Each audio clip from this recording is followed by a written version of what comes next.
Good afternoon. We're going to get started. For those who know me well, you know we will not get started until someone says good afternoon back. So we're gonna start. Yes. So we're gonna start again. Good afternoon. Thank you. My name is Dr. Joan Reed. I'm Dean for Diversity and Community Partnership at Harvard Medical School. And I want to thank you, those of you who are in person today in the Waterhouse room and those who are online, more than 200, for joining us for this year's 2022-2023 Alvin F. Poussaint, MD Lectureship. What I want to do now so that we don't have to break it up later is to just go over some housekeeping things for those particularly who are online. And the chat function is not going to be available during the talk. It has been disabled. Your microphones are muted. And please use the Q&A function for any questions for our guest speaker, our keynote speaker. Live closed captioning is available. And at the end of this session, there will be some poll questions for those who are online. Please take the time to answer them. And this whole session will be recorded and available on our website. Give us a few days so to get it there.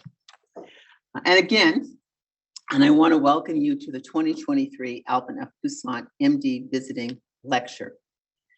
I'd like to take this opportunity as we start to thank Dr. Valerie Montgomery Rice, President and CEO of Morehouse School of Medicine and an alumna of Harvard Medical School, for being here to deliver today's keynote address. This lectureship honors a remarkable individual, Dr. Alvin Poussaint, who is here with us today. You gotta go like that.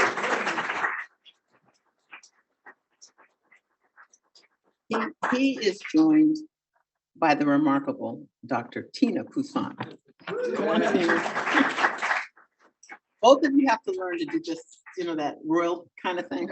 Okay. And it is wonderful to see you.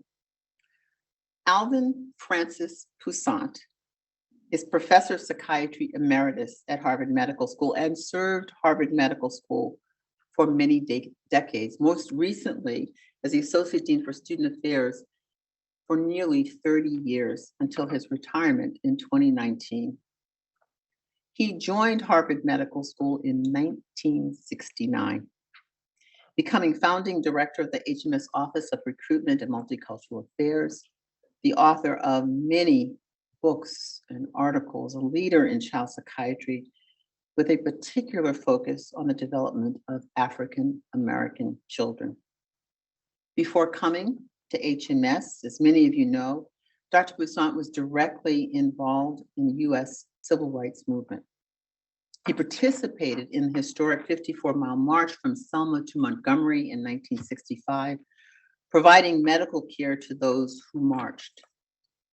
During the course of his 50-year tenure at HMS, he was instrumental in expanding enrollment of underrepresented medical students, helping them integrate into the fabric of the school, but also helping to change the fabric of the school to accept diversity, providing encouragement and mentorship for our students and guiding them as they launch their careers as physicians. Many of these students, now HMS alumni, have risen to earn distinguished positions in academic medicine. The Alvin F. Poussaint Visiting Lecture Fund at Harvard Medical School was established in 2004 with an inaugural gift from Harvard Medical School alumni in honor of Dr. Poussaint. The purpose of the fund is to support an annual lecture and to create a forum for connecting our HMS alum, leaders in medicine and science, those who are alums of the medical school, but also those who have been trainees or faculty in our affiliated institutions, connecting them with our students and those who are here today. Invited lecturers are alumni, and speakers are nominated and recommendations for selection are made by a committee of HMS alum and faculty. Individuals such as Emilio Carrillo, Eve Higginbotham, Talmadge King, Cato Lorenzen, Carlos Moreno, Woody Myers, Prentice Taylor, and two on that committee are here with us today in person, Dr. Augustus White and Dr. Nancy Oriel.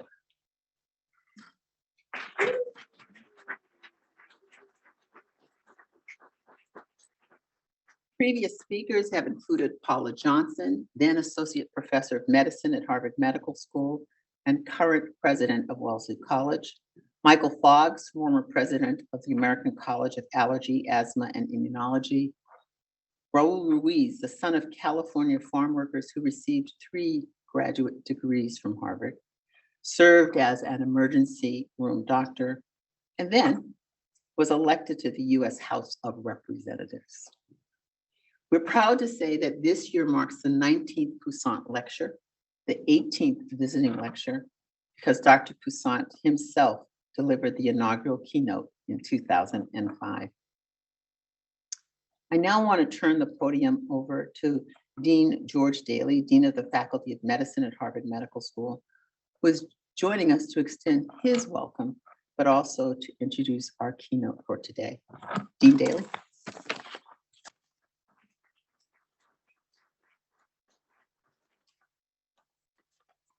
Thank you, Joan. It's my honor and pleasure to introduce the 2022-23 Poussaint Lecturer, Dr. Valerie Montgomery Rice. First and foremost, I want to say that among the greatest privileges of my role as dean is that I get to meet and interact with some extraordinarily inspiring and impactful people. And while we had overlapped during our time at HMS. Let me just say, she was a tad more socially adept than I was. And so I ran with the HST nerds. But when I became dean, I came to know of Dr. Montgomery Rice's reputation. And I very distinctly recall the first time that we met in person and we spoke at one of the gatherings of medical school deans that are organized by the AAMC. It was immediately clear upon meeting her, and I would say this impression that I had has been affirmed and reaffirmed in so many subsequent interactions, that Dr. Montgomery Rice is a powerhouse, brilliant and dynamic. And as I've gotten to know Valerie over the last several years, I can attest to why she stands as one of the most respected and influential members of, influential leaders of American medicine. So Dr. Valerie Montgomery Rice, MD, fellow of the American College of Obstetrics and Gynecology, epitomizes the highest ideals of academic medicine. In distinct roles at several institutions, she has built a track record of transformational leadership. Dr. Montgomery Rice currently serves as the 6th president and chief executive officer of the Morehouse School of Medicine, and she is the first woman to lead the freestanding medical institution. She is a renowned infertility specialist and researcher, and she began her tenure at Morehouse School of Medicine in 2011, serving first as the dean and executive vice president. Now, prior to joining Morehouse, Dr. Montgomery Rice held a series of increasingly weighty leadership roles at various academic health centers. She was the founding director of the Center for Women's Health Research at Meharry Medical College, one of the nation's first research centers devoted to studying diseases that disproportionately impact women of color. She is dedicated to the advancement of health equity, and Dr. Montgomery Rice lends her vast experience and talents to programs that enhance pipeline opportunities for academically diverse learners, diversifies the physician and scientific workforce, and fosters equity in healthcare access and health outcomes. Her wisdom and counsel are sought by a remarkably large number of organizations. I'll just mention a few. She serves as a member of the board of directors for the United Health Group, WellPath, 23andMe, Nemours, Care USA, the Josiah Macy Jr. Foundation, the Moffitt Cancer Center, among others. In 2021, Georgia Governor Brian Kemp appointed Dr. Montgomery Rice to the Georgia Commission on Women, where she lends her expertise as a women's health researcher to improve the life of women and their families in Georgia. And in March 2022, President Joe Biden appointed Dr. Montgomery Rice to the President's Committee on the National Medal of Science. And she is a member of the National Academy of Medicine and the Horatio Alger Association. She is, as she will share, a proud Georgia native. She holds a bachelor's degree in chemistry from the Georgia Institute of Technology and a medical degree right here at Harvard, where we are enormously proud to count her among our most illustrious and distinguished alums. She completed her residency in OBGYN at Emory University School of Medicine, much to the disappointment of the OB community here. She completed her fellowship in reproductive endocrinology and infertility at the Hutzel Hospital. Dr. Montgomery Rice has received far too many accolades to recount them all. Just Google her, you'll be amazed. But let me just mention that she has received honorary degrees from the University of Massachusetts, from Rush, and these many honors recognize and celebrate her lifetime commitment to education, service, and the advancement of health equity. She is married to her fellow Georgia Tech alumnus, Melvin Rice Jr. They have two wonderful children. Jane, another fabulous Harvard Medical School graduate, now training as a vascular surgeon, and Melvin III, a graduate of the Ringling College of Art and Design in Florida, and environment artist for virtual production. So I'm going to end my introduction from returning to where I began, which is the enormous privilege I have in my role to interact with extraordinary leaders who are shaping the future of American medicine. Over the last few years, I've worked alongside Dr. Montgomery Rice on a National Academies committee that endeavors to understand and address the underrepresentation of Black men and Black women in STEM fields. And here again, Dr. Montgomery Rice has been a treasured voice of wisdom, inspiration, and importantly, optimism that we can do better. And through that, she has taught me so much. So thank you, Valerie, so much for all you do for American medicine. Thank you for making Harvard Medical School proud. And thank you for being with us today. We look forward to your comments. Thank you.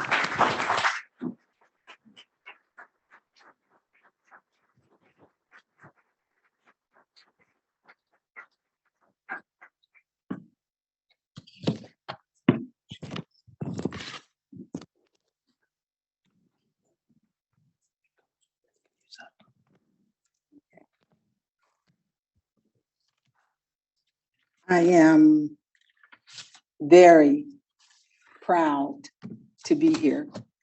Thank you, Dr. Poussaint. Thank you, Dr. Reed and Dr. Daly for the invite. I will start with my disclosure slide, and I probably left some things off, and I will admit that I may have some biases. I'm actually a Harvard Medical School graduate, and I'm very proud of Harvard Medical School. I love this place. I serve on boards and advisory committees and provide service and care to many organizations. It sort of helps to shape my perspective, my thoughts, my decisions, my actions. As I speak, you hopefully will glimpse my story, and you will understand how those things shape my thoughts and my perspectives and my actions. But I am speaking at an endowed named lecture from one of the most renowned and profound leaders in this country, who has given his life focus, his career to access, opportunity, and equity, Dr. Alvin Poussaint. So I assume you actually want to hear my thoughts. They will be grounded in fact, laced with opinions and observations, but they will be focused on the truth. So let's start. Hey, line up, everybody line up. We're about to race. Everybody line up. Shoulder to shoulder, take off your backpacks. Basketball, line up, we're about to race. Hey, we are racing for a $100 bill. The winner of this race will take this, a $100 bill. Before I say go, I'm going to make a couple statements. If those statements apply to you, I want you to take 2 steps forward. If those statements don't apply to you, I want you to stay right where you're at. Take 2 steps forward if both of your parents are still married. Take 2 steps forward if you grew up with a father figure in the home. Take 2 steps forward if you had access to a private education. Take 2 steps forward if you had access to a free tutor growing up. Take 2 steps forward if you've never had to worry about your cell phone being shut off. Take 2 steps forward if you've never had to help mom or dad with the bills. Take 2 steps forward if it wasn't because of your athletic ability, you don't have to pay for college. Take 2 steps forward if you never wondered where your next meal was going to come from. I want you guys up here in the front just to turn around and look. Every statement I've made has nothing to do with anything any of you have done. Has nothing to do with decisions you've made. Everything I have said has nothing to do with what you've done. We all know these people up here have a better opportunity to win this $100.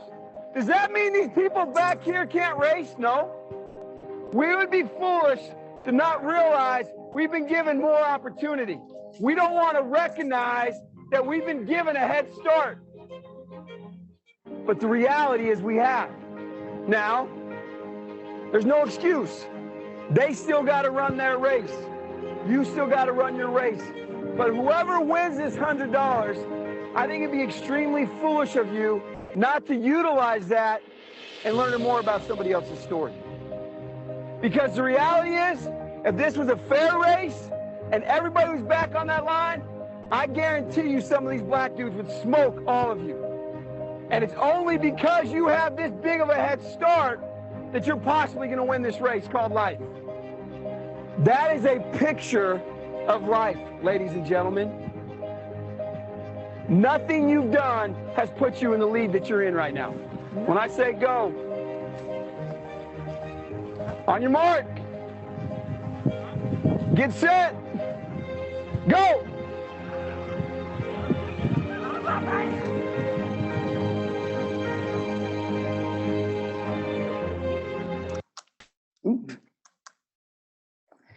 So a lot of times when people see this clip, the first thing they think about is privilege.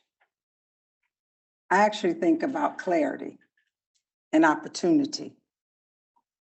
I think about the reality of what it shows about where you're born and the circumstances in which you're born, what zip code you happen to reside in. I think about those students who were able to step forward, not because of anything that they had done, but they happened to be born under the right economic circumstances and perhaps in the right zip code.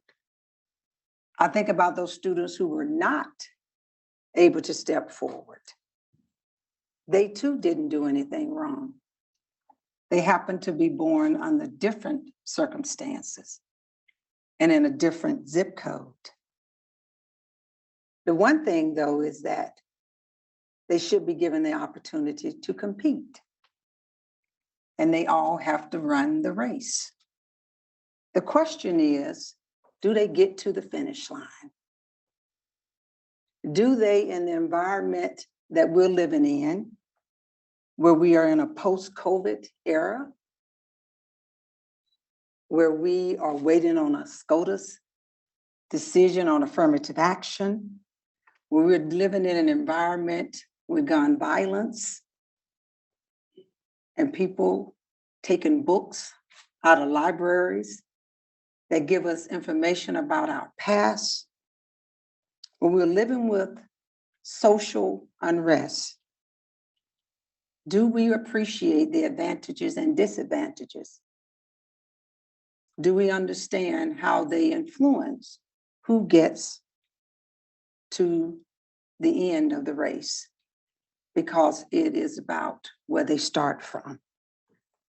This is where leadership steps in.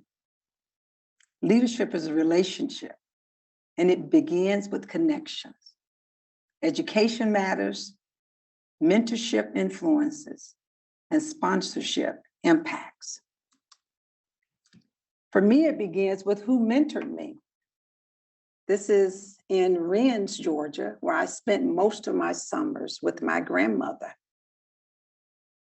We went there most summers. I was raised in a single parent household. My mother was happy to get rid of her 4 girls for a couple of weeks out of the summer.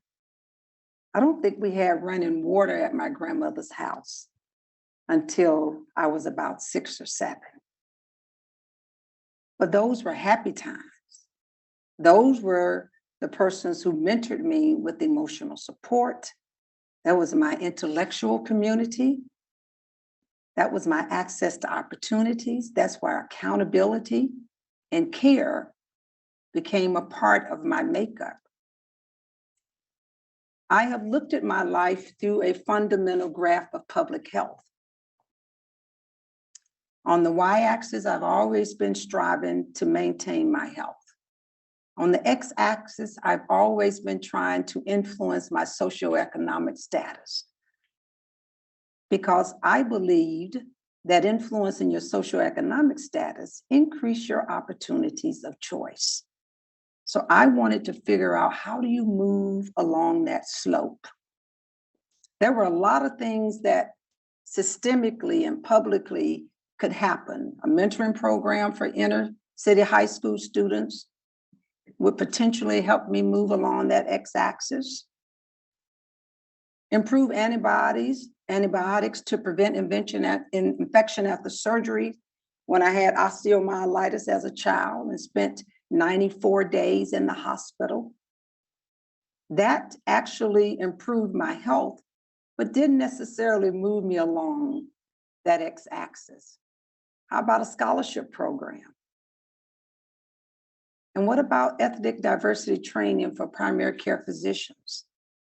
So how do these things compare and impact a person's life?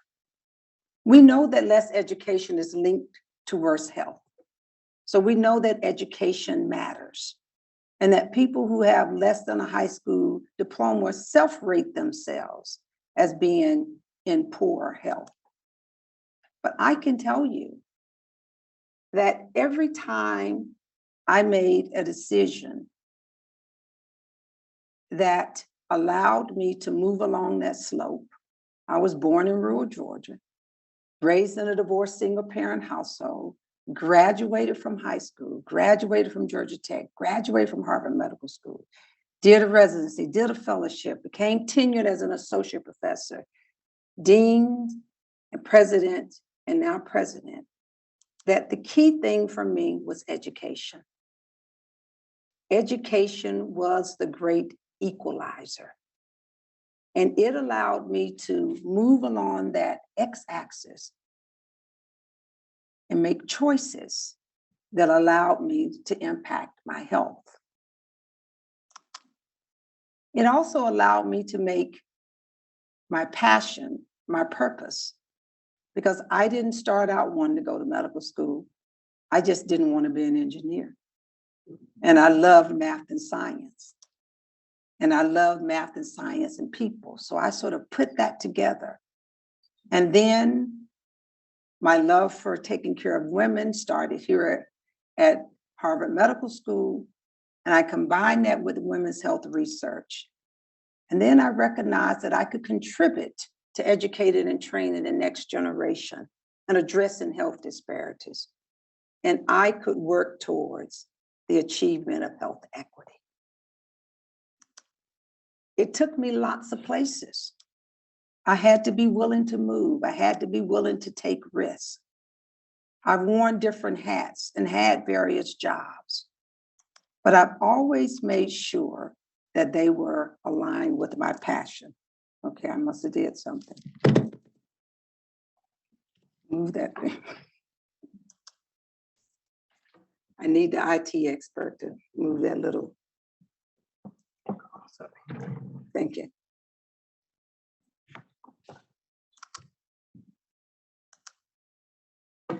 I also am an avid reader, and I love quotes. I read The Alchemist every year around the holiday time. And I sort of paraphrase Paulo's work, but when you want something and it's right, all the universe conspires in helping you to achieve it. I've always believed this. And so when I think about my time at Harvard Medical School, I also recognize throughout my career the importance of mentorship. And I catalog and give credit to all of these people who touched my life during my time at Harvard Medical School, at Emory, in my residency, in my fellowship, when I became a researcher, who guided me to be a chair, who coached me to be a dean. And then I've had executive coaches all along the way, because I've understood the importance of listening to learn, listening from others to learn their perspectives. I also figured out that excellence of performance will transcend any barriers erected by man. That is so relevant for today, because we have people who are continuously trying to erect barriers that block our progress. And we must remain steadfast in understanding what excellence looks like in order to be able to overcome those barriers. Once I got to the table and had a seat, I many times had to go back and think about my why. Why did I work so hard to be at that table?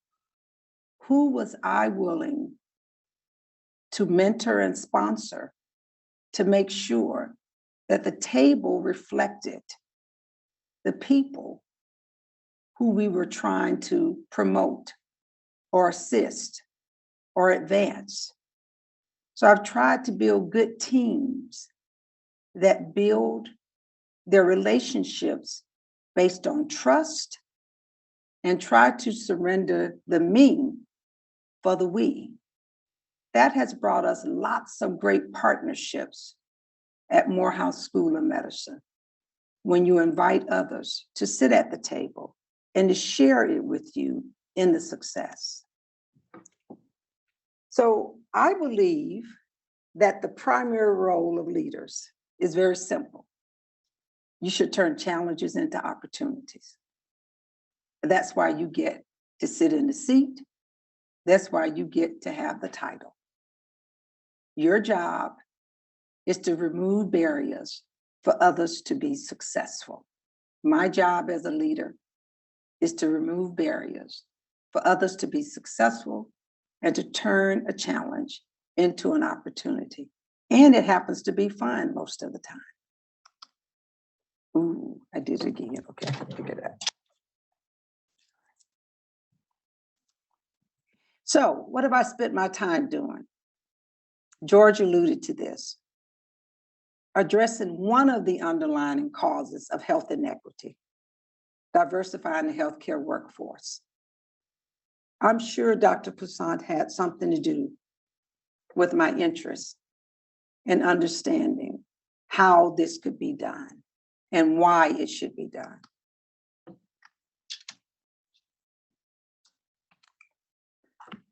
We've written about it. We have a National Academy of Medicine workshops. George talked about the roundtable on Black men and Black women in science and engineering and medicine. But what we know is to write about it is not enough. Because when we look at the data, we still are pretty flatline. When you look at the percentage of underrepresented minority applicants may have gone up, but the matriculants have not increased significantly. And even though we have opened up over 31 new medical schools since 2007, and every one of them has a commitment to diversity in their mission statement, they've only moved the needle 0.05%. And so here's where we find ourselves. Black and African American enrollees, 8%. American Indian, Alaska Native, 177. So essentially 0%. Native Hawaiian or other Pacific Islanders, 70. Hispanic, Latino, or Spanish origin, 7%. So we have not led up or lived up to what we have said is important in diversifying the healthcare workforce. And particularly with African Americans, and particularly with African American men. So during COVID, there was a lot of headlines about how we should do this. We talked about the importance of a diverse workforce. We talked about knowing that you learn from others who are dissimilar to you. So if you look at this work of 118 medical schools, as you increase the racial and ethnic diversity, you see an increase percentage of people say they learn from others who are dissimilar from them. We know that there's value in that, in the patient-physician engagement when there's concordance, not just by race, ethnicity, or gender, but by something that perhaps you care about in common. Maybe it's the zip code that you come from. Maybe it's the issues that you discuss. But we know that there's more communication, there's time spent, there's more screening tests ordered, there's patient satisfaction, and most importantly, there is trust. When we look at Black male applicants and matriculants, we were all very hopeful because in 2021, we saw a significant increase. We saw 813 males matriculating out of 22,647. Woo! 3.59%. Well, look at what happened this year. We're back down to 671 out of 22,692, 2.9%. We can't just let it be headline news and we do something for the moment. We need to do something for the long term. Black women outpace Black males in medical school 3-1. All of us see it in our classes. There are some medical schools that have no Black men in their classroom. So imagine what happens to their learning. What happens when you don't have someone who sits in the classroom who can give you a different perspective? We know that it matters. This is a study that looked at the percentage of underrepresented minorities, and as it increases in the quintiles, students will self-rate themselves as being more culturally competent as they have more diverse students in the classroom. It makes a difference what learning environment we are creating for our students to learn from one another. And yes, I believe that learning should occur in person. You cannot educate and train someone to be a doctor over Zoom.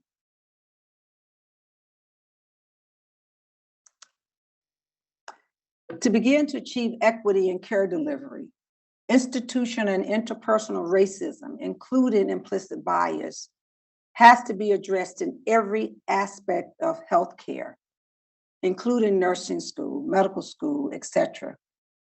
Dr. Cooper in 2021. So how do we create this equitable learning environment?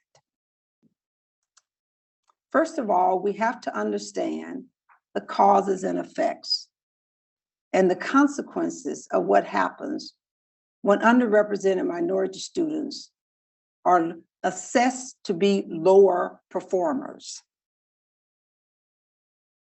That there are student factors that contribute to this, that there are faculty and resident factors that contribute to this, that there are personal and interpersonal challenges, and that there's cultural and structural challenges.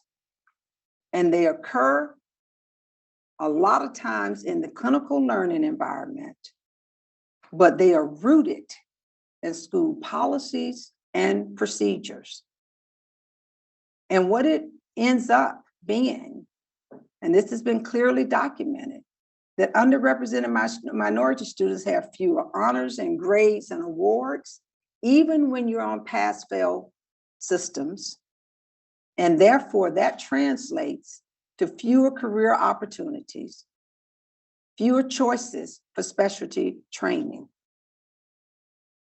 It matters how we assess our students in these learning environments. So we need equity in assessment. All learners should have a fair and impartial opportunity to learn. They should be coached and receive feedback. They should be assessed and graded. They should be advanced and graduated and be selected for subsequent training and job opportunities. The assessment, though, must be fair and impartial, and we should be open to students expressing that they do not know or they need a different approach in order to learn if we believe that they should be successful. They should be coached. That's what medical school is. It's called school. That's what public health school is. It's called school. You are there to learn.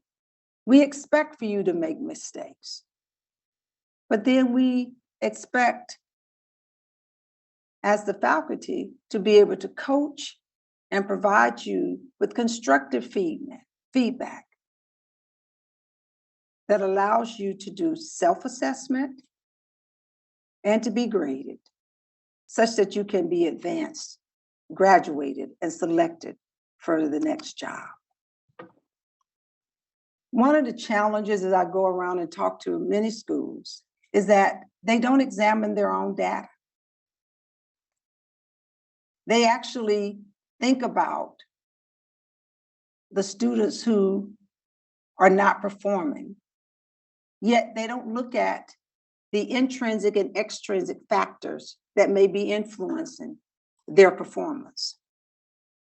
They haven't really looked at whether or not students who are on the left side of the bell curve, it's a bell curve for a reason. There's gonna be somebody on the left side, there's gonna be some people on the right side, there's gonna be some people in the middle.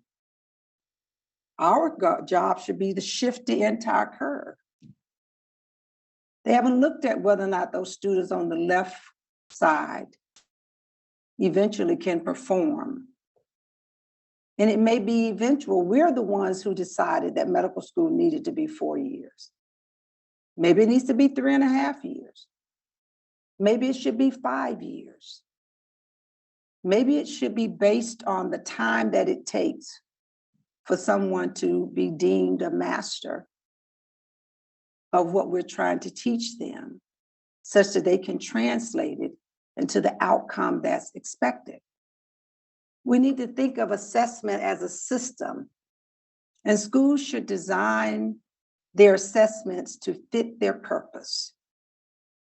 Every school shouldn't be research intensive. Every school shouldn't be primarily primary care only focus. The school should be centered around what the community needs. And there should be continuously improvement in the assessment process. We have to hold our faculty accountable through our recruitment process and through our training.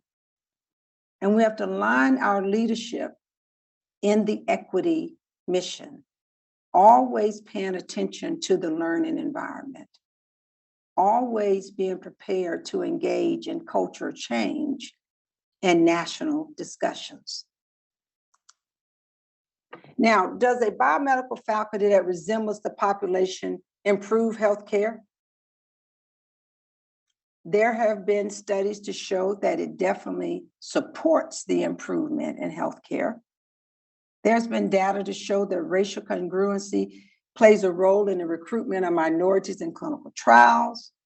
And clearly, everyone, minority and majority students, want to go to a place where they see other people that look like them, who may have had similar life experiences. Do patients choose physicians of their own race? There's some data that says they do, but there are other data that show that minority students do not choose racially and ethnically congruent relationships solely based on geographical convenience. That physician selection was actually based on race, ethnicity, language comprehension ability. Do you see me? Can you answer this question based on who's sitting in front of you, what's possible? Do you care enough to ask me my story to be able to comprehend what I need beyond the patient-provider relationship? And medical consumers desire a more diverse workforce. There are lots of things that may be driving the preference, but I am convinced that it always begins and ends with trust, respect, communication, self-advocacy, intention to adhere to medical advice, patient satisfaction. And we're still trying to determine how it impacts clinical outcomes. We do know that some data has shown that cultural competency makes a difference, and it does lead to better engagement, more compliance with healthcare recommendations, and better outcomes. So what are we doing at Morehouse School of Medicine? Well, we started the More in Common Alliance. In the height of the pandemic, Morehouse School of Medicine was thinking about purchasing a hospital, but we didn't want to run a hospital. We wanted to find a hospital partner. And in our due diligence, we reached out to Common Spirit Health, the largest not-for-profit health system in the country, 144 hospitals in 22 states. And I asked them to loan me 2 executives to put on our team to do this assessment to purchase these hospitals. And even though we didn't end up purchasing the hospitals, Lloyd Dean and I, the previous CEO, recognized that in the height of all of the social injustice and racial tension and in the middle of COVID, that he and I, as 2 CEOs, could use our assets and create impact.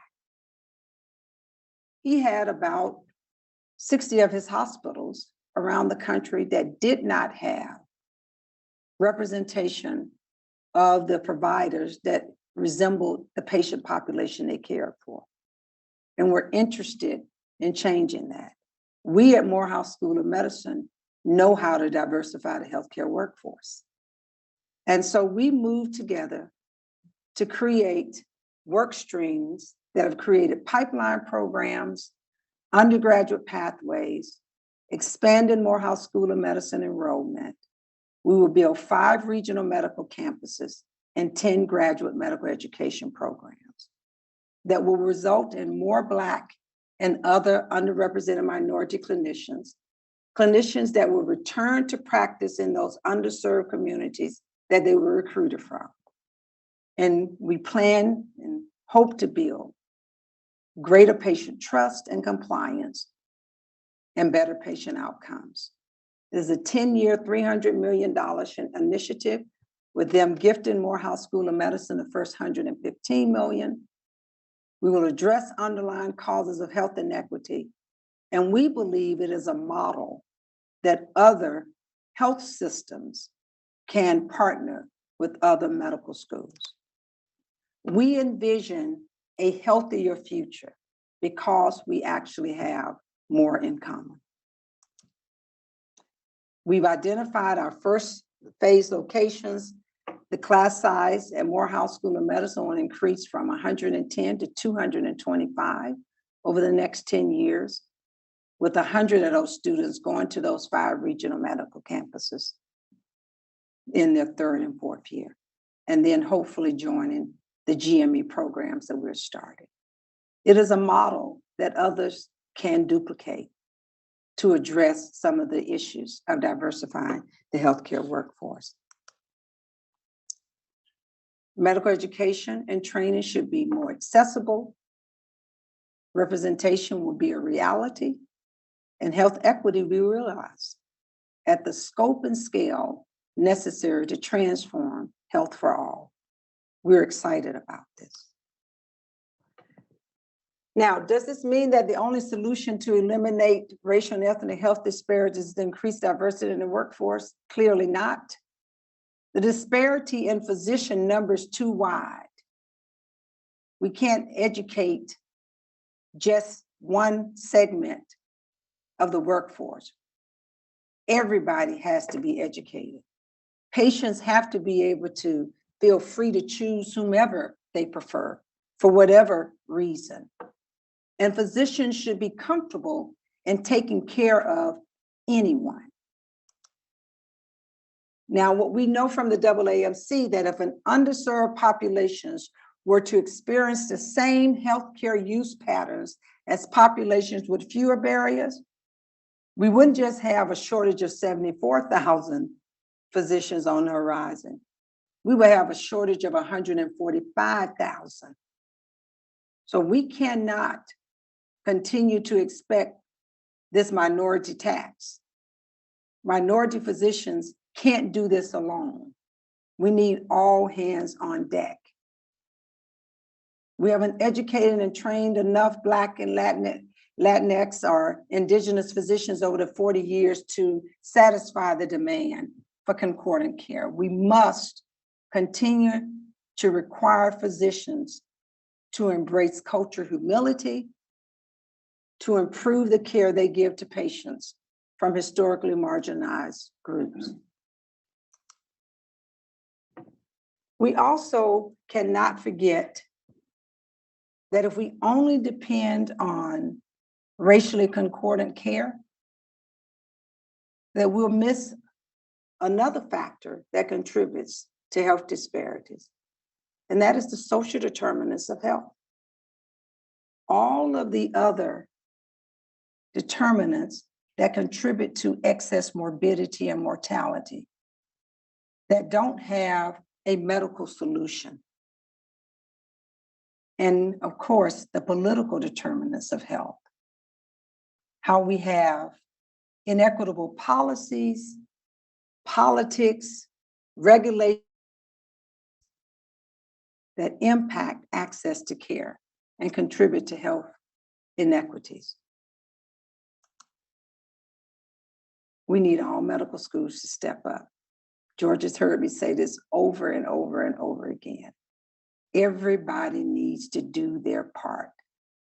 If everybody does their part, we will move the needle on the opportunity.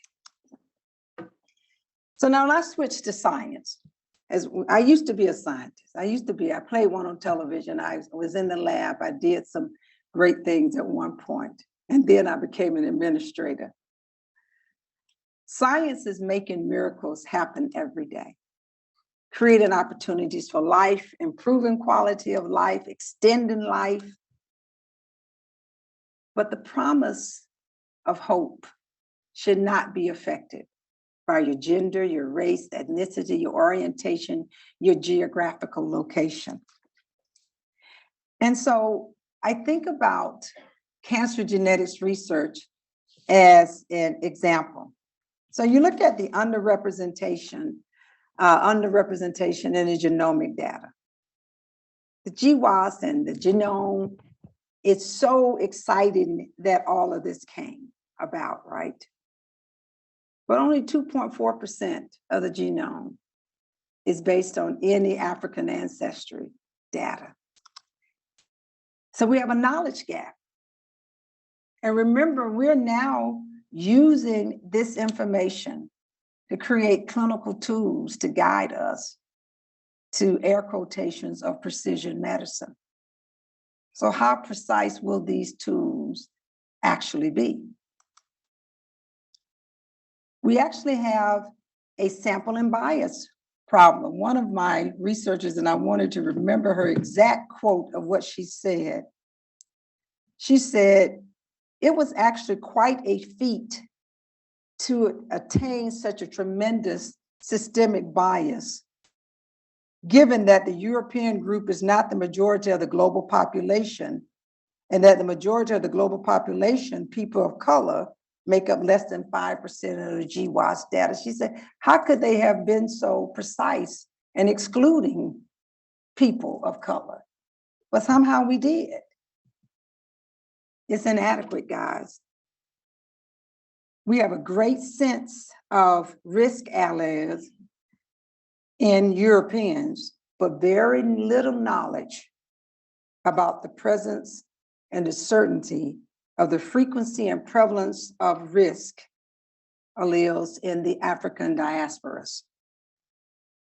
We don't understand what the true power of this is. And I know we can do better. Recent work from Dr. Davis shows that the variation of African and European ancestral origins in admixed African Americans. And even though we know that the European ancestry is very diverse across this population, when we categorize by race, we underutilize and undercreate the opportunities to understand the genetic drivers of disease biology, particularly when we're talking about triple negative breast cancer. We can do better. We also have to recognize the impact of structural racism and how it actually becomes biology. Because marginalized populations suffer from the effects of, let's say, food insecurity and toxic exposures that lead to comorbidities like obesity and diabetes. And when you think about redlining in communities and where that has placed people in response to exposures, and you think about how it impacts their ability to choose their diet, all of those translates to worse clinical outcomes, aggressive disease, and particularly in cancer, we see tumors that are refractory to some of the more common medications. So it's not just about diversifying the healthcare workforce. It's about the research that we are pursuing and how we are pursuing that research and who's included in that research. We know that people are now creating predictive risk scores, right? Using this data. But when you look at the predictive risk scores, remember that the accuracy for African Americans or African ancestry is 5-fold lower than compared to Europeans. And that is clearly based on the fact of what's included and who's included in the sampling. What if mentoring is like genetic variation? And it matters to have different variations. I believe that mentoring is in our genes. And when I think about all those people who became a part of my mentoring network, I think about all the variation that they added to and complemented in my life. I then began to recognize that this was part of their genetic makeup, that they were actually these people who actually believed in other people's being successful. And so I think about my senior faculty advisors. I think about my partners and friends. I think about my coaches, my role models. Some of them are in the audience. I think about my clergy, who happens to be a senator. I think about my professional development. I think about my executive coaches who gave me emotional support. I think about the organizations that I happen to be a part of. That variation is what has contributed to my perspective and my success. So you ask, why do you lead? Leadership is really a relationship. Inspiration for change, setting guiding examples, and who have you sponsored today? One of the things that we've done at Morehouse School of Medicine, I have started the Danforth Dialogues. We've done about 10 of them because we believe it's a podcast that great ideas can come from anywhere.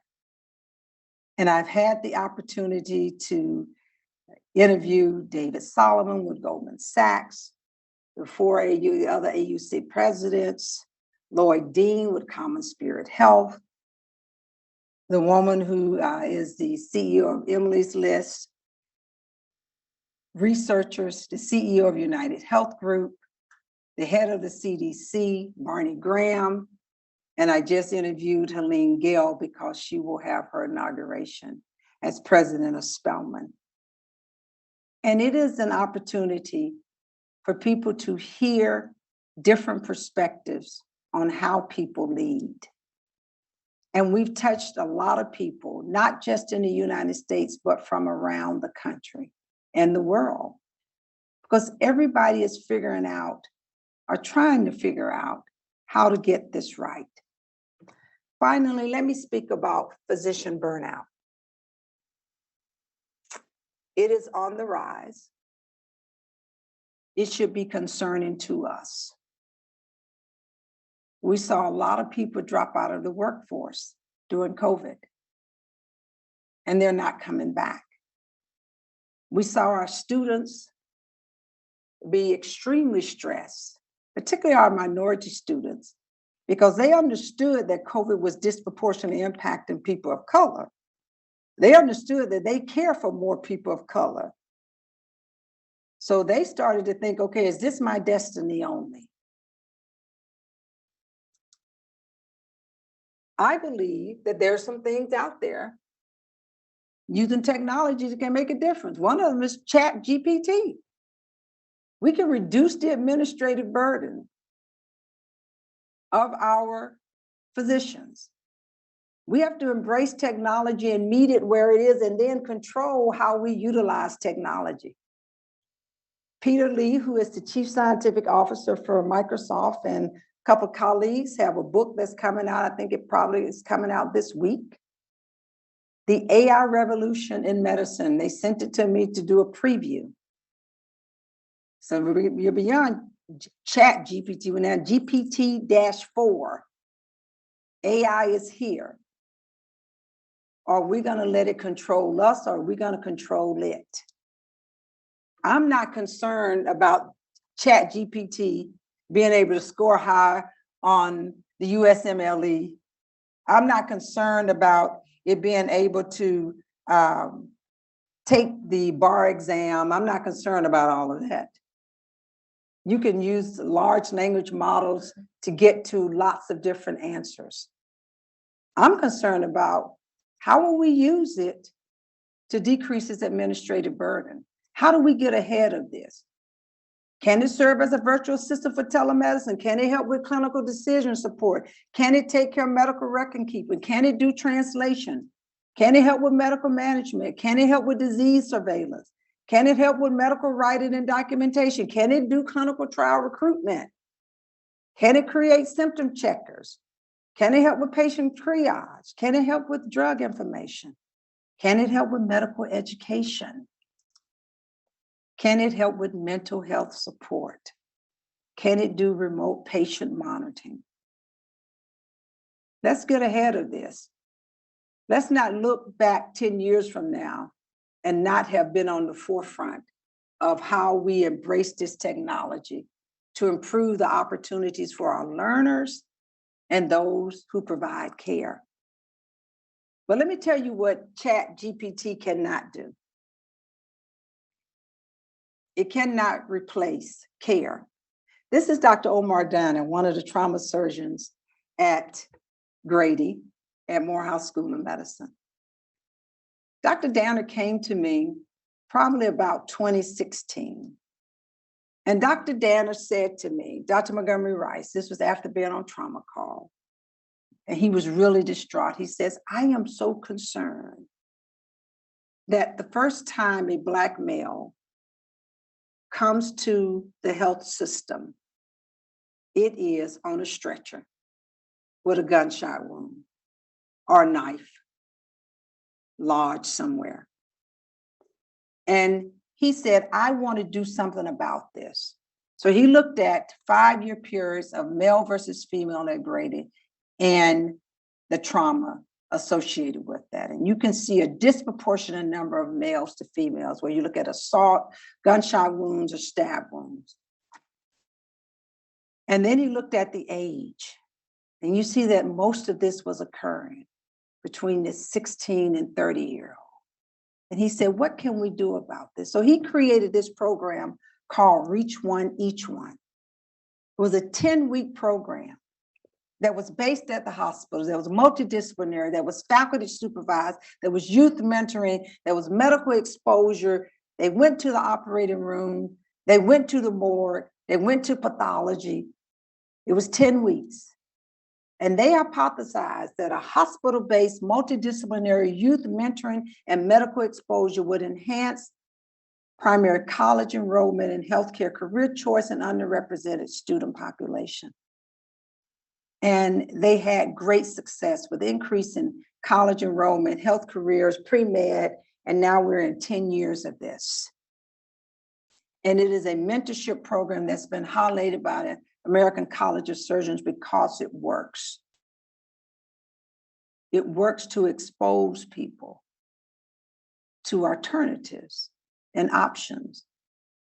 And ChatGPT may be able to tell you about it, but they won't be able to necessarily expose them to the real experiences. Finally, I say, know your North Star. What did I learn today? How did I help others? What was my overall impact? All of us will have setbacks. The strength is actually in the setback. When people see an arrow and it flies through the sky, they are only looking at the distance that it will travel. They didn't think about how far we had to pull back the feather in order to get the arrow to fly. Those are where the inequities lie. That's where the difficulties, that's where the setbacks are. But it also is the opportunity to focus and launch into your purpose and greatness. Everybody talks about building a legacy. At Morehouse School of Medicine, it is focused on who we educate and train, who we partner with, what discoveries we pursue, and how we deliver care. We're very proud of our partnership with Harvard Medical School that started way before me. It started with David Potter and Peter McLeach and others many, many years ago, who understood that there was something that was possible when the brains actually connect.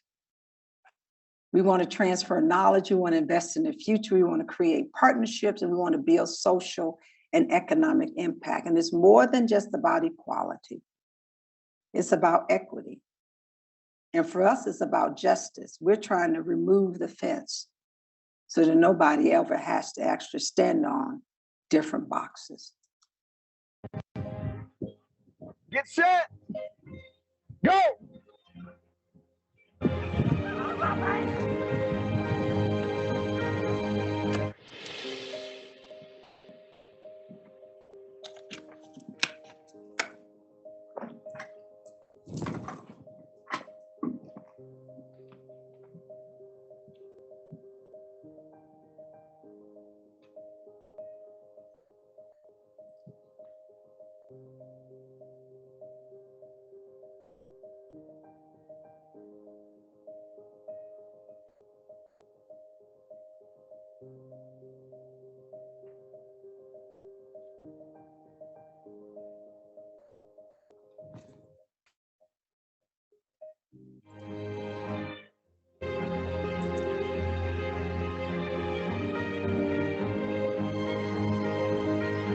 If you didn't learn anything from this activity, you're a fool.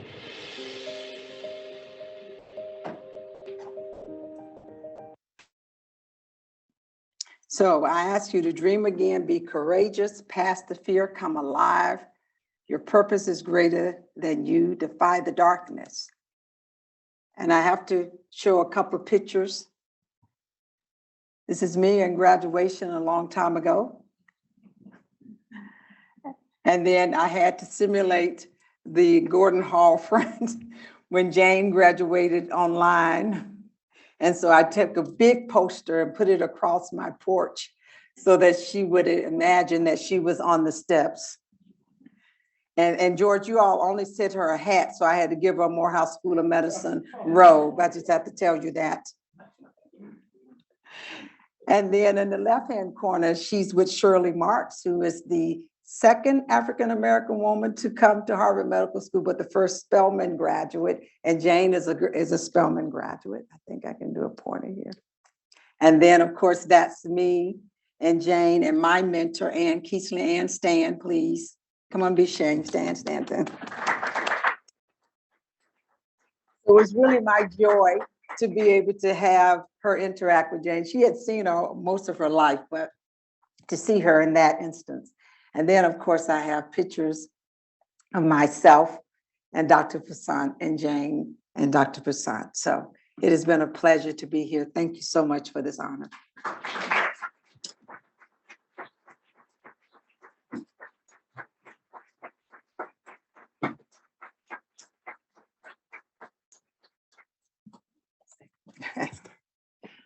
We have a few minutes for questions. And Dr. You knew, Dr. White's hand was up before I finished. So why don't we start with Dr. White? Yes. Thank you very much for a beautiful, phenomenal, impressive, comprehensive review of things we need to know and want to know in medicine. And I had responsibility on one medical school occasion to be in charge of grand rounds.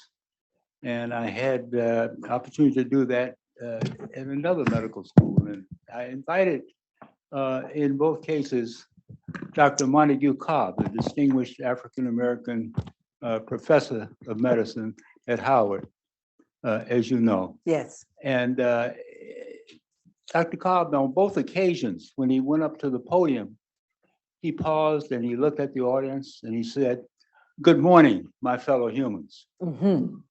And that's really stuck with me and has resonated with a lot of other people.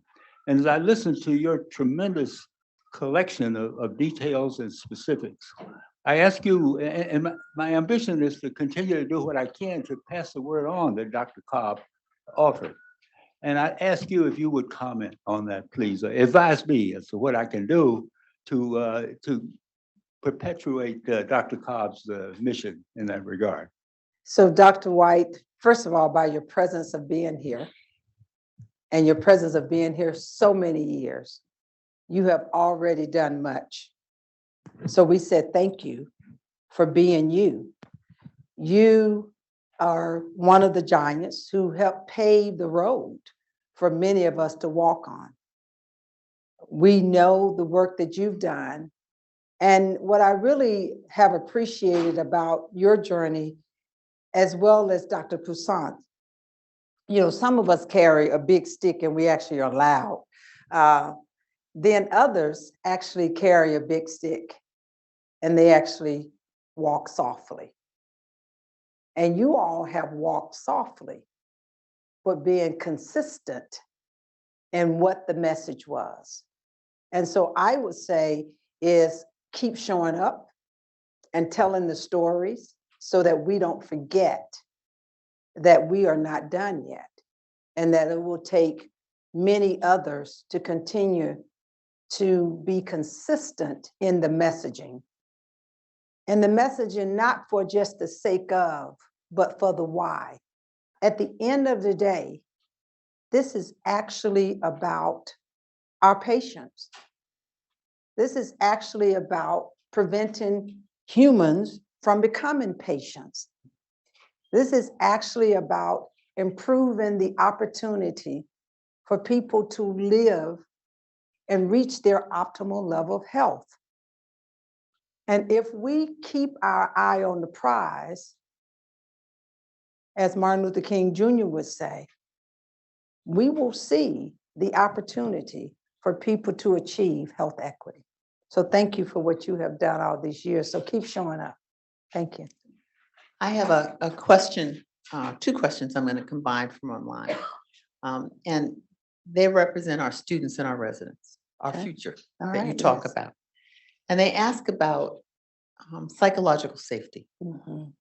And they ask about advice for them as they move forward as young trainees and young attendings, wanting to improve health equity in systems that can be unjust and unfair. And how do they stay that course? A very important question when we talk about what we need to do for an equitable learning environment. And I would say to those young people is that there is a champion in your midst. You have to find that person.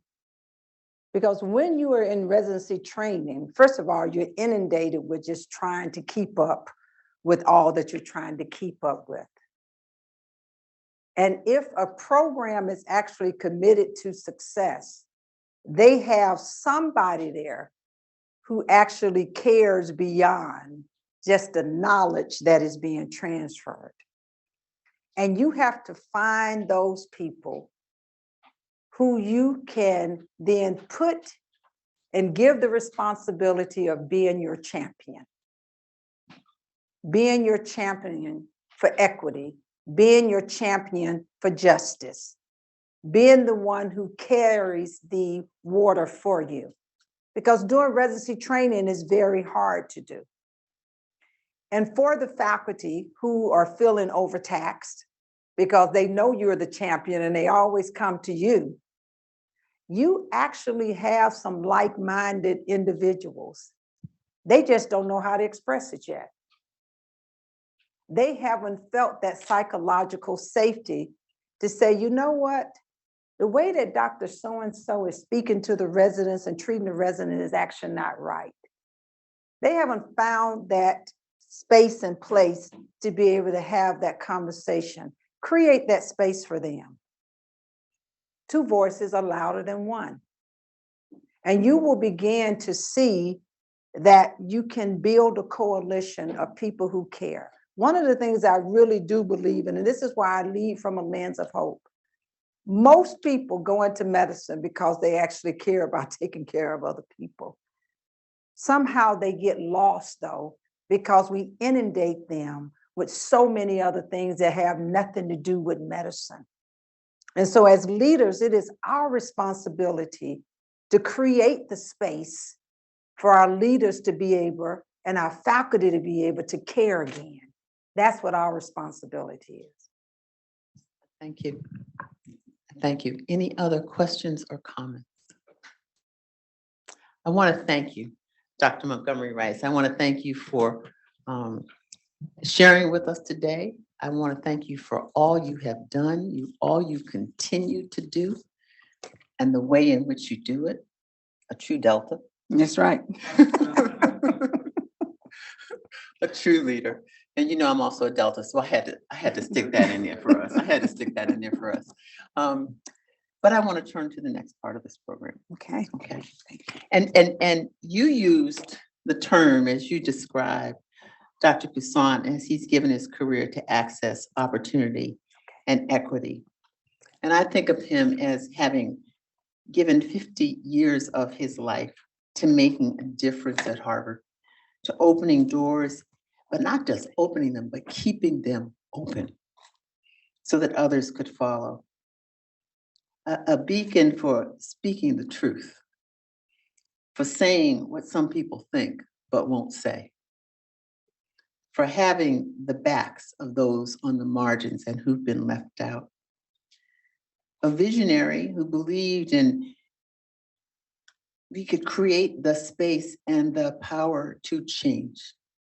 change organizations, change how we practice medicine, change how we teach youth, change how we conduct ourselves as clinicians and physicians and as young professionals, change in ways that produce individuals such as Dr. Valerie Montgomery Rice.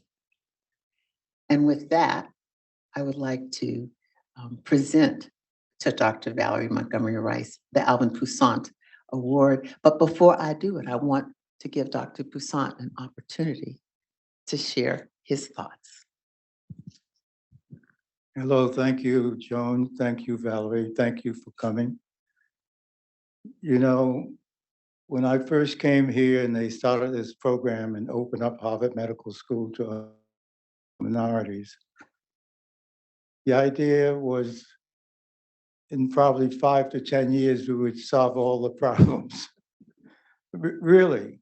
And that, in fact, after about 5 or 10 years, we wouldn't need any special type of recruitment program or make special efforts to get minority group students coming to Harvard Medical School, that the situation would take care of itself.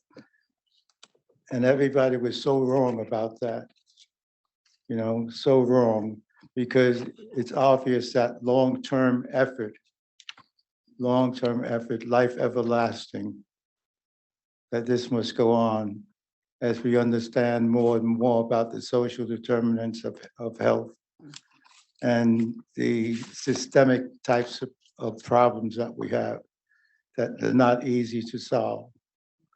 And, you know, just thinking of, on television this morning, I saw indications about possible reparations in San Francisco. And that seemed, just to me, knowing how people reacted to that word 40 or 50 years ago, that was like bizarre and crazy. And at least now they're not thinking it's so bizarre and crazy. And people are discussing it, shows you the power of progressive change and people developing new perspectives and new approaches to solving some of the problems that we have in America that all relate in some way or the other to healthcare and well-being. So I want to commend Valerie for sticking with it and working on these problems and incorporating it into your overall practice and what you do, and the contribution that you're making to Morehouse Medical School and increasing the number of Black students and other underrepresented students in the medical profession. And that will certainly help. Thank you.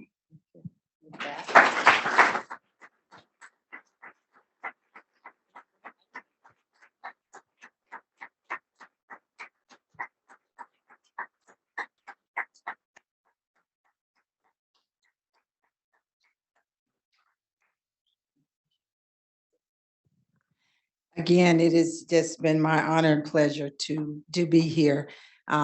George, I am always impressed when I come to Harvard Medical School. I'm even more impressed though under your leadership because I know what your commitment is to making a difference. You walk the walk and talk the talk. He does it behind closed doors and on open forums, you all. So he really does. And so you should be very, very proud. Ed, thank you for all the work you do in the medical education space. I am a proud mother of a graduate of Harvard Medical School, and I think the education that she got was second to none. And so we can be proud of both she and I.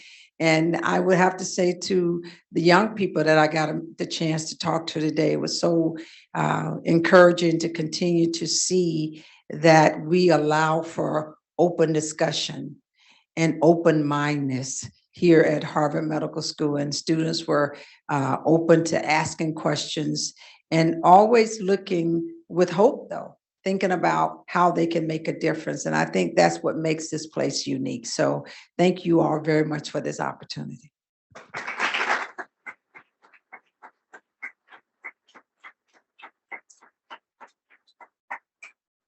Thank you. A wonderful day of celebration and recognition of where we have been, where we are now, and where we continue to need to go.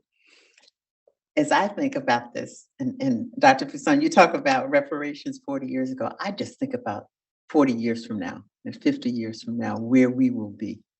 And we have to be filled with hope, because what we see today, we never dreamed we would see 50 years ago. We're in a different place. And as I listen to the kinds of work that is being done at Morehouse and the kind of thinking that is very, very forward and questioning and challenging what is the status quo, I know that the future will be different. I know that the leaders will be different. I know that the health of our population will be different. I thank you for setting a stage. I thank you, Valerie, for continuing to move it forward. I thank you, George, for creating a space for us to celebrate and to acknowledge, and for continuing to challenge us to be better. We can be better. And with that, I want to thank all of you for being here today, virtually and in person. We're going to be moving to the close of this session. I asked those online to answer some of the poll questions. It'll take less than a minute to do that. And while you're answering those questions, I want to give some words of appreciation. Words of appreciation to the Alvin Poussaint Lectureship Committee. I mentioned some of those names earlier. To Dr. Alvin Poussaint and Dr. Tina Young Poussaint, to Dean Daly's office, to the Office of Recruitment and Multicultural Affairs, particularly Barbara Sweeney.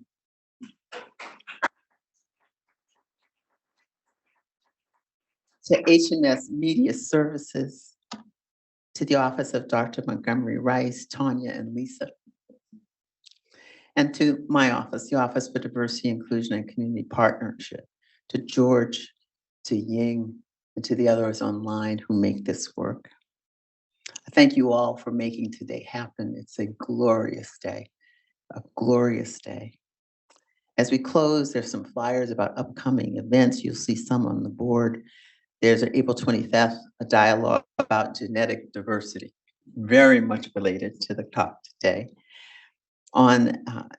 Also in May, there is a program on the Harvard and the legacy of slavery, how we've gone from the past, understanding where we are and where we need to go in the future, and other upcoming programming that's available. Again, thank you for being here, and thank you to Valerie Montgomery Rice, President and CEO.